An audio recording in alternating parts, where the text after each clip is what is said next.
மனிதர்களுக்கு எண்ணெய் கழிவுகள் ஜாஸ்தி. ஓகேங்களா? மற்ற உயிரினங்களோட கம்பேர் பண்ணும்போது அந்த எண்ணெய் கழிவுகளை எங்க சுத்தப்படுத்துறது, அதை சுத்தப்படுத்துறதுக்கான ஒரு டெக்னிக் தான் யோகா, ஆன்மீகம், தியானம், தவம். இது எல்லாமே நிசப்தமாக இருப்பது, சர்வ அமைதியாக இருப்பது அப்படின்னா என்ன அப்படின்றத புரிய வைப்பதற்கான அவசியம்னு ஒண்ணு இருக்கு. அதை புரிய வைக்கிறதுக்கு யோகா, தியானம் இதெல்லாம் ஒரு வழி. இது இல்லாம ஷார்ட்கட்னு ஒண்ணு இருக்கு பாருங்க, அதுதான் கோவில். கடவுள் இருக்கு இல்லைன்றதுக்கும் என்ன பர்பஸ்க்காக நம்ம கோயிலுக்கு போறோன்றதுக்கும் வித்தியாசம் இருக்கு. அங்க போயிட்டு செல்போன் பேசிட்டு இருக்கிறது, அங்க போயிட்டு வந்து வீட்டு கதை காட்டு கதெல்லாம் பேசிட்டு இருக்கிறது, அங்க போய் தேவையில்லாத காசிப்லாம் பேசிட்டு இருக்கிறது. அப்படி பேசுறதுனால என்ன ஆகும் அப்படின்னா, அந்த கோவில் என்ன பர்பஸ்க்காக உருவாக்கப்பட்டதோ அந்த பர்பஸை இவங்க இல்லாம பண்ணிடுறாங்க. ஒரு லைப்ரரி எப்படி இருக்கும், அந்த லைப்ரரியை விட அமைதியாக இருக்க வேண்டிய இடம் கோவில்.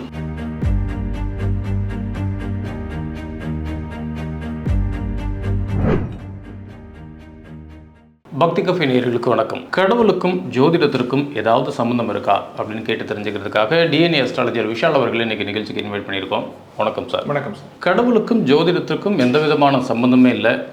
ஜோதிடம் அப்படிங்கிறது அறிவியல் சார்ந்தது, கடவுள் அப்படிங்கிறது மதம் சார்ந்தது அப்படின்னு தான் சொல்லப்படுது. ஆனால் பெரும்பாலான ஜோதிடர்கள் என்ன சொல்கிறாங்கன்னா, கடவுள் இல்லாமல் ஜோதிடமே இல்லை அப்படிங்கிறாங்க. கடவுளுக்கும் ஜோதிடத்துக்கும் ஏதாவது சம்பந்தம் இருக்கா இல்லையா? கடவுள் அப்படின்ற அந்த கான்செப்ட்ல இருந்து உங்களுக்கு ரெண்டு விஷயம் வரும். ஒன்று வந்து உங்களுக்கு வந்து ஆன்மீகம் வரும். ஆன்மீகத்திலேருந்து உருவானதான் உங்களுக்கு மதம். மதத்துக்கு முன்னாடி உருவானது ஆன்மீகம். ஆன்மீகம்ன்ற கான்செப்டே உங்களுக்கு வந்து எதன் அடிப்படையில் உருவாச்சு அப்படின்னா, ஆன்மான்றதனுடைய அடிப்படையில் தான் உருவாச்சு. ஆன்மான்றது நத்திங் பட் கான்சியஸ்னஸ் இல்லையா? ஸோ ஆன்மாவை பற்றின தேடல், அதுக்குள்ளே போகும்போது தான் உங்களுக்கு ஆன்மீகம் வருது. அதில் தான் உங்களுக்கு இந்த ஜீவாத்மா பரமாத்மான்ற கான்செப்ட்லாம் வருது. அந்த பரமாத்மாவை அடைவது தான் ஜீவாத்மாவினுடைய லட்சியம் அப்படின்ற கான்செப்ட்லாம் அதுக்குள்ள தான் வருது. அந்த கான்செப்ட்ல தான் அதை அடையிறதுக்கான பாதை என்ன அப்படின்னு சொல்லும்போது ஒவ்வொருத்தரும் ஒரு மெத்தட் உருவாக்கி வச்சுட்டு போயிட்டாங்க. அந்த மெத்தட் தான் சமயங்கள். ஓகேங்களா? ஆனா இது எல்லாத்தோடய ரொம்ப முக்கியமான விஷயம் என்னன்னா, இப்போ நம்ம இந்த யோகா மெடிடேஷன்ல கேள்விப்பட்டிருக்கோம் இல்லையா? இப்போ இந்த யோகா மெடிடேஷன்ல ஆக்சுவலா வந்து என்ன நடக்குது அப்படின்னு சொல்லிட்டு பாத்தீங்க அப்படின்னா, உங்களுக்கு வந்து யோகா சொல்லி கொடுக்குறது அதனுடைய பர்பஸே என்னன்னு பாத்தீங்கன்னா, எம்டினஸை உணர வைக்கிறதா யோகானுடைய பர்பஸ். ஓகேங்களா? அது வந்து it is not an art of doing, it is an art of being அப்படின்னு சொல்லுவாங்க. அப்படின்னா என்னன்னா, சிந்தனையற்று இருப்பது.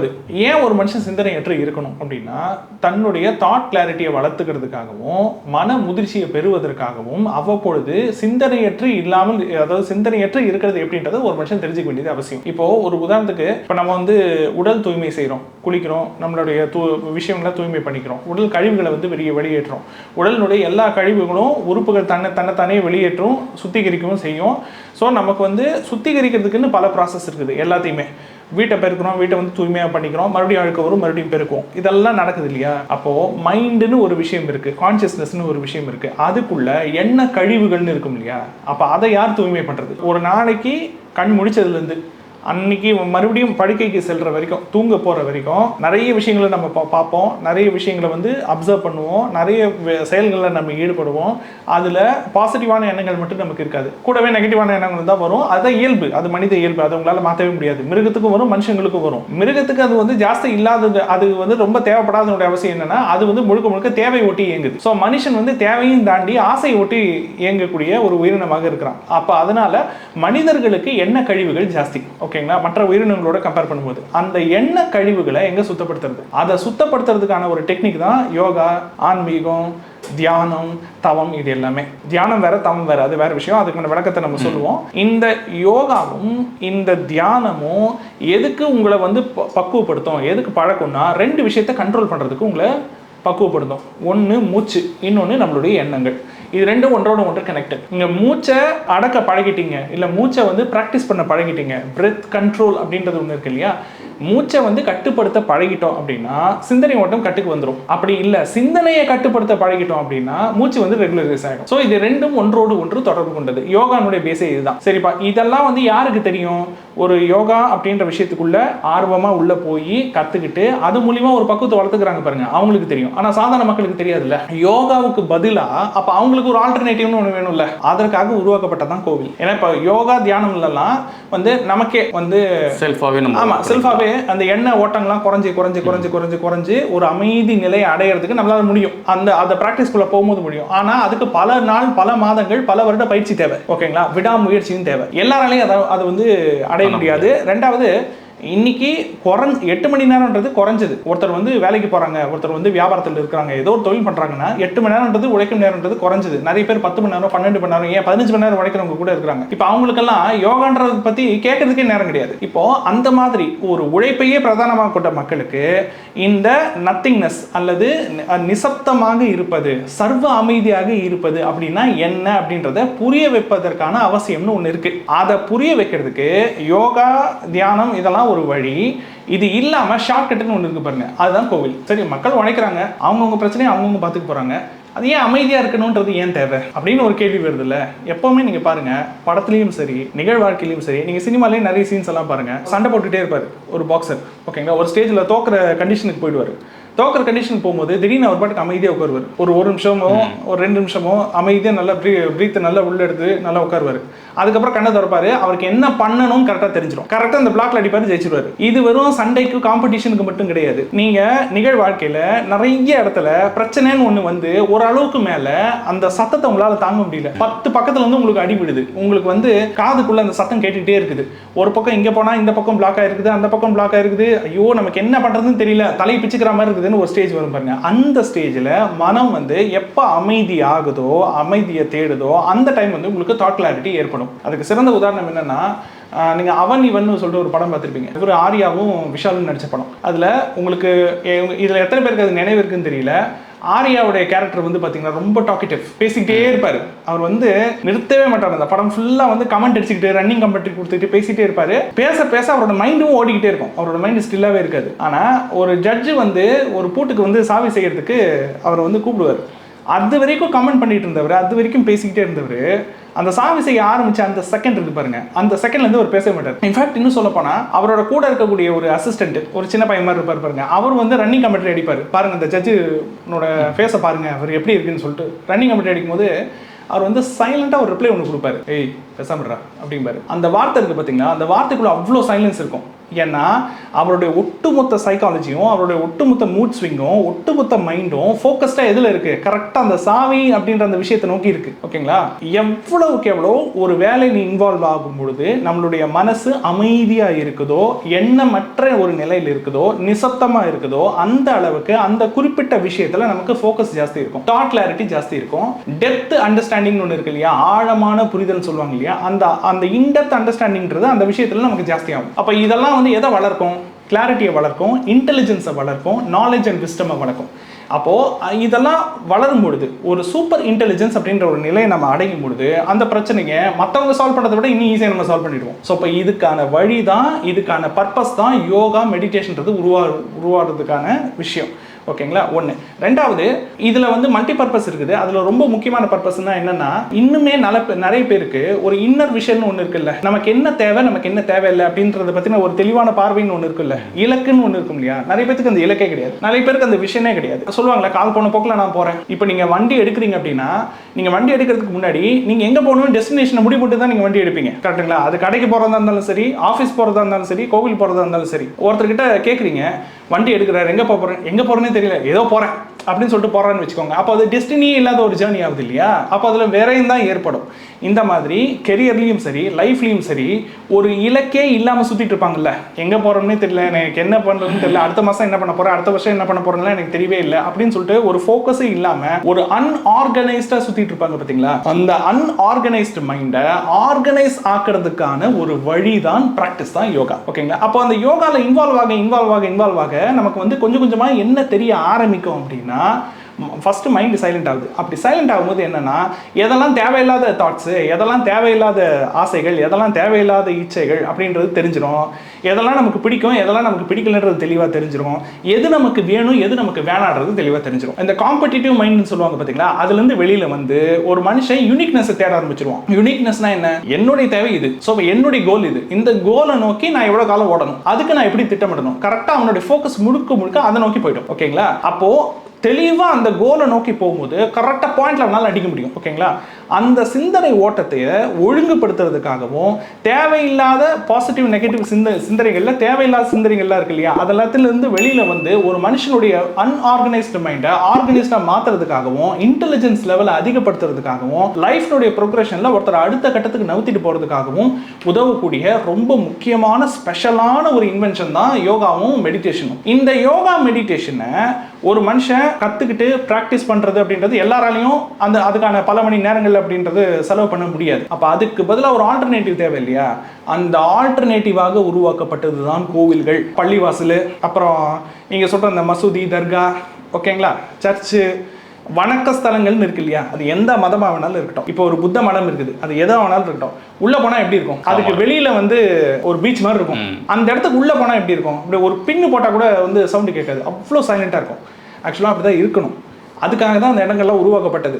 ஆனால் நம்ம கோவில்களில் இன்னைக்கு மக்கள் வந்து என்ன மாதிரி மாற்றி வச்சிருக்காங்கன்றது அது உங்களுக்கே தெரியும். அப்போ ஒரு கோவிலுக்கு எதுக்காக போகிறோம், ஒரு பரிகார ஸ்தலத்துக்கு நம்ம எதுக்காக போகிறோம், ஒரு வழிபாட்டு ஸ்தலத்துக்கு நம்ம எதுக்காக போகிறோம் அப்படின்னு ஒரு நோக்கம் இருக்கு இல்லையா.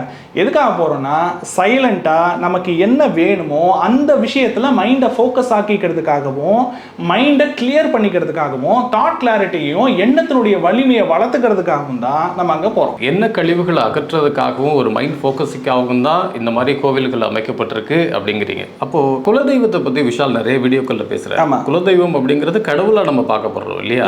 அப்போ இந்த இடத்துல கோவில்கள் அப்படிங்கிறதே வந்து நீங்க சாமி கும்பிட்றதுக்காக போகல, உங்களோட என்ன கழிவுகள் அகற்றுறதுக்காக போறீங்க, மைண்ட் ஃபோக்கஸ்க்காக போறீங்க, மனசை ஒருநிலைப்படுத்துறதுக்காக தான் போறீங்க அப்படின்னு சொல்றப்ப அந்த இடத்துல கடவுள் இல்லை அப்படிங்கிற ஒரு வார்த்தையை தான் நம்மளால பார்க்க முடியுது. ஆனா இன்னொரு பக்கம் குலதெய்வத்தை பத்தி பேசுறப்ப கடவுள் அப்படிங்கிற அது சார்ந்துதான் விஷால் பேசுறாரு. அப்ப கடவுள் இருக்குன்னு சொல்றாரா இல்லைன்னு சொல்றாரு? கடவுள் இருக்கு இல்லைன்றதுக்கும் என்ன பர்பஸ்க்காக நம்ம கோயிலுக்கு போறோன்றதுக்கும் வித்தியாசம் இருக்கு. ஓகேங்களா, கடவுள் இருக்காரு இல்லைன்றது கான்செப்டே வேற. நீங்க சரிப்பா கடவுள் இருக்காரு, இப்போ நீங்க வந்து ஒரு டீச்சர் முன்னாடி ஒரு 100 பேர் உட்காந்துருக்காங்க சார், உட்காந்துட்டு உங்களுடைய queries என்ன, உங்களுடைய சந்தேகம் என்னன்னு சொல்லிட்டு அந்த டீச்சர் கேட்கறாங்க, அந்த குரு கேட்கறாங்க. ஓகேங்களா, எல்லாரும் ஒரே டைம்ல பேசுறாங்க, அவங்களுக்கு எப்படி கேட்கும், கேட்காது. அப்ப என்ன பண்ணுவாங்க, திடீர்னு இருங்கப்பா ஃபர்ஸ்ட் சைலண்டா இருங்கப்பா, யாராச்சும் ரேண்டமா யாராச்சும் நீ சொல்லு அப்படின்னு கேட்பாங்க இல்லையா, இல்லையா. அப்போ நீங்க வந்து இப்போ ஒரு கோவில்ன்றது ஒரு நாளைக்கு எத்தனை ஆயிரம் பேர் வருவாங்க அந்த இடத்துக்கு. அப்போ அத்தனை பேருடைய கான்சியஸ்ல இருக்கக்கூடிய பெண்டிங் ஒர்க் இருக்கு பாருங்க, அத்தனையும் அந்த சூப்பர் கான்சியஸ் ஆக்சஸ் பண்ணணும். அப்போ அமைதியா இருந்தா தானே ஆக்சஸ் பண்ண முடியும். இவங்க அங்க போய் கச்சன்னு இருந்தா அதான் நம்ம என்ன சொல்றோம், உள்ளுக்குள்ளேயே அமைதியா இருக்கணும்னு சொல்றோம். இவங்க இதுலயே வாயிலேயே அமைதியா இருக்கிறது கிடையாது. அங்கே போயிட்டு செல்ஃபோன் பேசிட்டு இருக்கிறது, அங்கே போயிட்டு வந்து வீட்டுக்கு அதை காட்டுக்கதெல்லாம் பேசிட்டு இருக்கிறது, அங்கே போய் தேவையில்லாத காசிப்லாம் பேசிட்டு இருக்கிறது. அப்படி பேசுறதுனால என்ன ஆகும் அப்படின்னா, அந்த கோவில் என்ன பர்பஸ்க்காக உருவாக்கப்பட்டதோ அந்த பர்பஸை இவங்க இல்லாமல் பண்ணிடுறாங்க. அது என்ன மாதிரி ஆயிடுது அப்படின்னா, ஒரு பார்க் மாதிரி ஆயிடுது, ஒரு எக்ஸிபிஷன் மாதிரி ஆயிடுது. அந்த மாதிரி இப்போ ஒரு லைப்ரரி எப்படி இருக்கும், அந்த லைப்ரரியை விட அமைதியாக இருக்க வேண்டிய இடம் கோவில். ஓகேங்களா. ஆனா இதற்கும் நீங்க அந்த குலதெய்வ வழிபாடு சொல்றீங்க, குலதெய்வ வழிபாடுன்றது என்ன அப்படின்னா, நம்ம ஆன்மான்னு சொல்றோம் இல்லையா, ஆன்மா வந்து என்னது, கான்சியஸ்னஸ். ஓகே, கான்சியஸ்னஸ்னா என்ன, இப்போ நாம யாரு அப்படின்னு கேட்டால் நமக்கு வந்து டக்குன்னு நமக்கு பதில் வராது. இப்போ என்னுடைய கை, என்னுடைய கால், என்னுடைய அவயங்கள், நம்ம எல்லாத்தையுமே நம்ம அட்ரஸ் பண்ணுறோம். இது என்னுடைய வாட்ச்னு நான் சொல்கிறேன், என்னுடைய மோதிரம்னு சொல்கிறேன். என்னுடைய உடல் உறுப்புகள், உடல் உறுப்புகள்லேருந்து வெளி அவயங்கள்லேருந்து எல்லாத்தையுமே நான் வந்து என்ன சொல்கிறேன், என்னுடையதுன்னு நான் சொல்கிறேன். அப்போது இதெல்லாத்தையும் நான் என்னுடையதுன்னு சொல்கிறேன். என்னோடதுன்னு என்ன அர்த்தம், அதெல்லாம் நான் கிடையாது. ஓகேங்களா, அதெல்லாம் என்னோடது. அப்போ இதெல்லாத்தையும் நிர்வகிக்கிற, இதெல்லாத்தையும் கண்ட்ரோல் பண்ற அந்த நான்றது யார், அது ஒரு பொருள் கிடையாது. அது வந்து என்னது, கான்சியஸ்னஸ். அந்த கான்சியஸ்னஸ்ன்றது என்ன ஓட்டம், சிந்தனை ஓட்டம். ஓகேங்களா, நான் என்கின்ற அந்த உணர்வு, அதுதான் கான்சியஸ்னஸ். உயிரோடு இருக்கும் பொழுது நான் விஷாலா இருக்கிறேன், நான் வந்து என்னுடைய உடலை நான் இயக்கிட்டு இருக்கேன். ஓகே ரைட்டு, இந்த உயிர் இல்லாமல் போயிடுச்சுன்னா, இந்த உடலை விட்டு வெளியில போயிட்டேன் அப்படின்னா எனக்குன்னு உடல் கிடையாது. அப்போ அந்த நான் எங்க போவேன், அப்போ அந்த நான் அப்படின்ற விஷயம் எங்க போகுது, அந்த கான்சியஸ் என்ன ஆகுது அப்படின்னு ஒரு கேள்வி இருக்குது பார்த்தீங்களா. அந்த கான்சியஸுக்கு நம்மளுடைய முன்னோர்கள் வைத்த பெயர் தான் ஆன்மா. ஓகேங்களா, சரி. இப்போ பிறக்கிறதுக்கு முன்னாடி இந்த ஆன்மா எங்க இருந்துச்சு, எங்கேருந்து இந்த உடம்புக்கு வந்துச்சு, இங்கே நல்லது கெட்டதெல்லாம் பண்ணுது. ஓகே ரைட்டு, இது முடிச்சதுக்கப்புறம் இந்த கான்சியஸ் எங்கே போகுது அப்படின்னு ஒரு கேள்வி கேட்டு, அந்த கேள்விக்கு ஒரு ரிசர்ச்னு ஒன்று போகும் பாருங்க. அந்த கான்செப்ட் தான் இந்த முற்பிறவி, இந்த பிறவி, மறுபிறவி கான்செப்ட். அப்போ ஆன்மான்ற ஒரு கான்செப்ட் இல்லைன்னா உங்களுக்கு பிறவியே கிடையாது. பிறவின்ற ஒரு கான்செப்ட் இல்லைன்னா முன் ஜென்மம், இந்த ஜென்மம், அடுத்த ஜென்மம்னு உங்களால் கிளாசிஃபை பண்ணவே முடியாது. சரி, இது ரெண்டுமே இல்லை அப்படின்னா கர்மான்ற கான்செப்டே வராது. ஸோ நல்லா கவனிச்சுக்கோங்க, ஆன்மா, கர்மா, பிறவி, இது மூணுமே ட்ரையாங்கிள். ஓகேங்களா, இது மூணுமே ஒன்றோடு ஒன்று கனெக்டட். அப்போ நீங்க கேட்கலாம், சார் இதுல குலதெய்வம் எங்க வராங்க அப்படின்னா, குலதெய்வம் நம்ம ஏற்கனவே சொன்ன மாதிரி நமக்கு முன்னாடி நம்மளுடைய பல ஜென்ரேஷன் 500 வருஷமோ 1000 வருஷமோ வாழ்ந்து நம்மை போல வாழ்ந்து இறந்து போன ஒரு ஜீவனுடைய, அதாவது ஒரு ஹீரோவுடைய அல்லது ஒரு பெரிய ஒரு பர்சனாலிட்டியோடைய தியாகம் பண்ணி இறந்துருப்பாங்க, தன்னோட உயிர் தியாகம் பண்ணி இறந்துருப்பாங்கன்னு சொல்லியிருப்பாங்க இல்லையா, ஊருக்காக, தன்னுடைய குலத்துக்காக, தன்னுடைய சொசைட்டிக்காக நல்லது பண்ணிட்டு இறந்துருப்பாங்க இல்லையா, அவங்களுடைய கான்சியஸ்னஸ், அந்த கான்சியஸ்னஸ் தெய்வமா கும்பிட்டு இருக்காங்க. ஓகே, இப்போ இவங்க கும்பிட எந்த அளவுக்கு அந்த அந்த அந்த கான்சியஸ்னஸ் வந்து இவங்க வழிபட்டுக்கிட்டே இருக்கிறாங்களோ, இவங்க அடுத்தடுத்து வர எல்லா ஜெனரேஷனுடைய கான்சியஸ்னஸும் அந்த கான்சியஸ்னஸும் கனெக்டடாகவே இருக்கும். ஒரு கம்ப்யூட்டர் இருக்குது, அந்த கம்ப்யூட்டர் தனி ஒரு கம்ப்யூட்டரா இருக்கிறதுக்கும் ஒரு 10 கம்ப்யூட்டரோட கனெக்டடா இருக்கிறதுக்கும் சர்வரா இருக்கிறதுக்கும் வித்தியாசம் இருக்கு. அப்போ இண்டிவிஜுவல் கம்ப்யூட்டருடைய பெர்ஃபார்மன்ஸ் வேற, ஒரு சர்வருடைய பெர்ஃபார்மன்ஸ் வேற. இப்போ நமக்கு ஏதாச்சும் ஒரு இன்ஃபர்மேஷன் தேவை சார், நம்ம எங்க தேடுவோம்? கூகுள்ல தேடுவோம். ஏன் கூகுள்ல தேடுறோம்? நம்ம கம்ப்யூட்டர் தேடலாமே. ஏன்னா கம்ப்யூட்டர்ல அந்த அளவுக்கு இன்ஃபர்மேஷன் கிடையாது. நம்ம தேடுற இன்ஃபர்மேஷன், அந்த டேட்டாவை நம்ம எங்கிருந்தோ நம்ம டவுன்லோட் பண்ணி வச்சிருந்தோம்னா மட்டும்தான் அந்த டேட்டாவை நம்மளால ரீஅப்லோட் பண்ண முடியும். அப்படி இல்லைன்னா நம்ம தேட முடியாது. இன்ஸ்டன்டா நமக்கு ஏதாச்சும் ஒரு தகவல் வேணும், அப்போ நம்ம கூகுள்னு ஒன்று யூஸ் பண்றோம்ல. அப்போ அந்தந்த ஃபேமிலிக்கு ஒரு கூகுள், ஒரு சூப்பர் சர்வர்னு ஒன்று வேணும் இல்லையா, சூப்பர் கான்ஷியஸ்னு ஒன்று வேணும் இல்லையா, அந்த ஒரு டெம்பரரி கிடையாது, அந்தந்த ஃபேமிலிக்குன்னு இருக்கக்கூடிய ஒரு வைஃபையும் அந்தந்த ஃபேமிலிக்கு இருக்கக்கூடிய ஒரு சூப்பர் சர்வர், சூப்பர் கான்ஷியஸ் தான் அவங்களுடைய குலதெய்வம், ஒன்றும் கிடையாது. அப்போ அந்த குலதெய்வத்தை இவங்க எவ்வளோ ஜென்ரேஷனாக வழிபட்டு இருக்காங்கன்னு ஒன்று இருக்கு பாருங்க. அப்போ அவங்களுக்கு கீழே தான் இவங்க மூதாதையருடைய எல்லா கான்ஷியஸும் வரும். இப்போ அந்த தொடர்பு உங்களுக்கு விட்டு போச்சுன்னு வச்சுங்க, வைஃபை கனெக்ஷன் இல்லாத, இன்டர்நெட் கனெக்ஷன் இல்லாத, சாஃப்ட்வேரும் ஓஎஸும் அப்டேட் ஆகாத ஒரு மெஷின் வந்து எப்படி இருக்கும்? அவுடேட்டட் ஆகிடும் இல்லையா, அந்த மாதிரி ஆகிடும் ஒரு மனுஷனோட லைஃப். ஸோ அப்போ வந்து மறுபடியும் அந்த ரீசார்ஜ் ஆகிறதுக்கும், மறுபடியும் அந்த இன்ஃபர்மேஷன்ஸ் எல்லாம் அப்கிரேட் ஆகிறதுக்கும், அப்டேட் ஆகிறதுக்கும் அந்த தொடர்புன்றது ரொம்ப ரொம்ப ரொம்ப ரொம்ப அத்தியாவசியமான ஒரு தொடர்பு. ஓகேங்களா? அப்போ நீங்கள் கேட்கலாம், சார் அப்போது மற்ற தெய்வங்களும் அதே மாதிரி சூப்பர் கான்ஷியஸ் லெவலில் இருக்கவங்க தானே, அப்போ அவங்கள கும்பிட்டா உங்களுக்கு வராதா?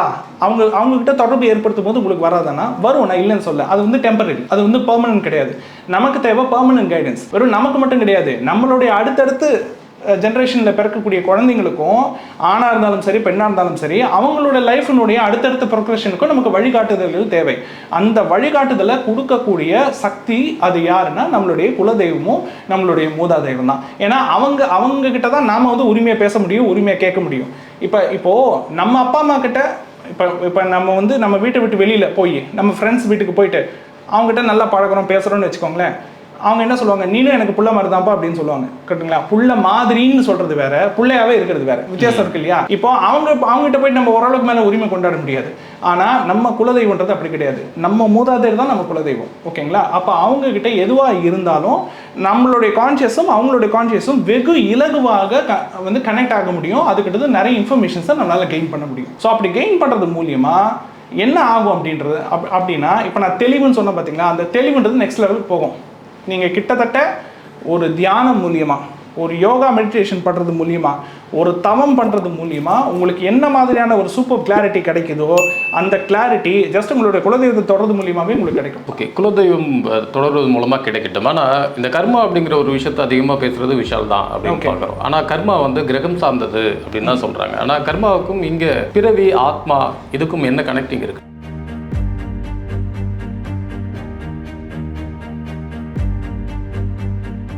இந்த வீடியோ உங்களுக்கு பிடிச்சிருந்தா லைக் பண்ணுங்க, ஷேர் பண்ணுங்க, கமெண்ட் பண்ணுங்க. மறக்காம பெல் பட்டனை கிளிக் பண்ணிட்டு பக்தி கஃபே தமிழ் சேனலை சப்ஸ்கிரைப் பண்ணிடுங்க.